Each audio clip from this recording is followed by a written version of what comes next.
Get past YouTube, how's it going everybody?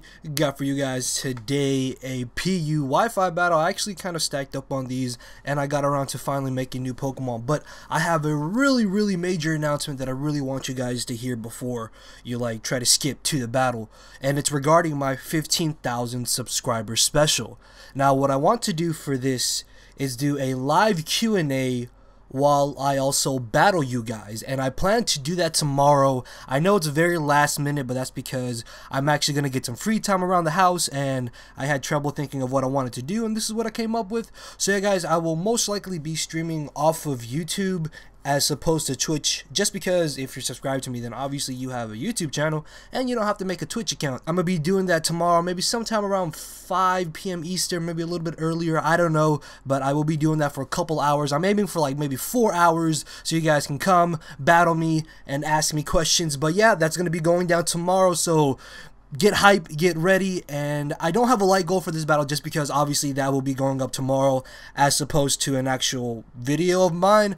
Anyways, looking at the team preview going into this battle, the biggest threat I saw on Chad's team was going to be that Dodrio, just because nothing on my team really wants to take it on. Also, Chad, whenever you see this, tell me what your Twitter link is or your YouTube, and I'll make sure to put it down in the description. But yeah, with that, let's get the battle started. Alright, so I'm going to be leading off with my Glalie, as he's going to be leading off with the Emolga. I'm thinking that he most likely is just going to want to go straight for the Volt Switch, so I'm just going to take this chance to get up at least one layer of spikes. But no, he makes a crazy ballsy play, predicts my spikes, and goes for the taunt. And now I'm thinking, okay, he most likely is going to go for a Thunderbolt, so I'm going to switch into my Wigglytuff, as he actually ends up going for the Encore, trying to lock me into the spikes, as he goes ahead and Volt Switches into his Survivor. I didn't want to go for the Wish just because he did show me taunt, and then I would obviously not be able to use the Wish, so I thought Dazzling Gleam was going to be my better play, as he does bring in this Viper, as I said, does practically nothing, and I'm expecting him to just want to go for the Sludge Bomb,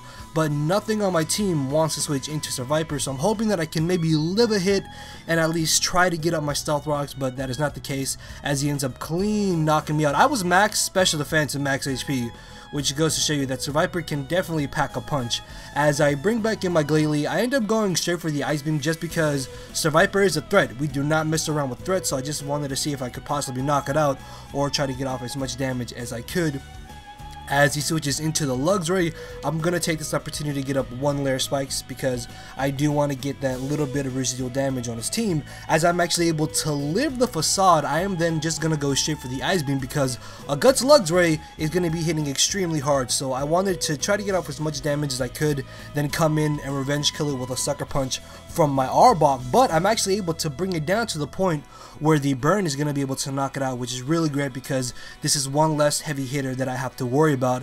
As on the double down, I'm going to bring in my Rampardos, as he ends up bringing in his Survivor. Now, I thought that he would actually be faster than me, but my Rampardos is actually Jolly, which means I'm going to be able to outspeed this Survivor and easily knock him out with the Head Smash. Thankfully, I did not miss, and if I had carried something like Earthquake, I would have gone for that, but I believe my other two offensive moves are Superpower and Crunch, just because I did a dumb thing and brought two Stealth Rockers and obviously didn't want to go for the rocks. As he brings in the Wormadam, I'm thinking that he's going to easily live this Head Smash, but no, it just died. I was honestly completely surprised about that because Wormadam does have some decent bulk, and as I said, I'm Jolly as opposed to Adamant.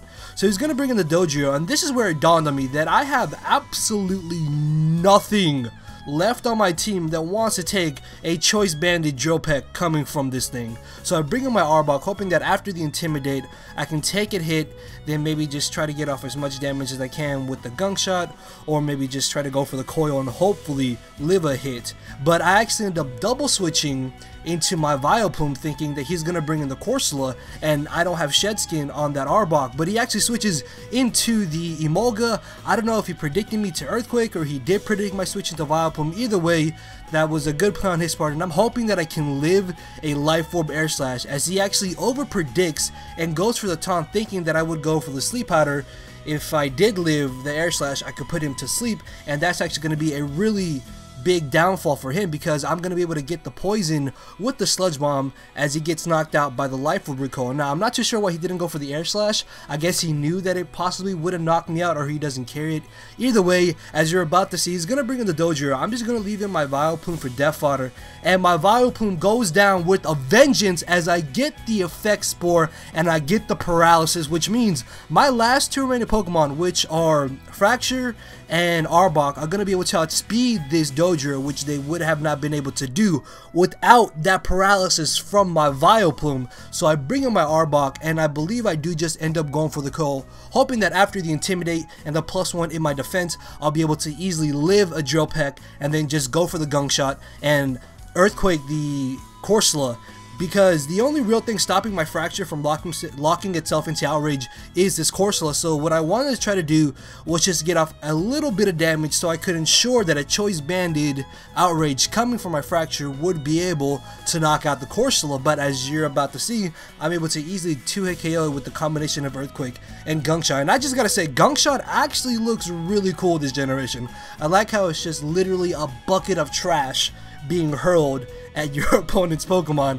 And just because I do like Gunk Shot, I'm going to go for it again and easily knock out the Dojiro, and that is going to be the 2-0 victory in my favor. Very straightforward game, but I was actually really scared when I saw the Dojiro, because as I said, I realized that nothing on my team wanted to take any of its stab moves. But yeah, in the end, it was still a very fun, good battle, and hopefully you guys enjoyed it. And as I said, tomorrow, guys, I will be doing my 15,000 subscriber special live Q&A while I battle you guys. So come out, ask me questions, battle me. It'll be an all-around just great and fun time. Hopefully you guys enjoyed.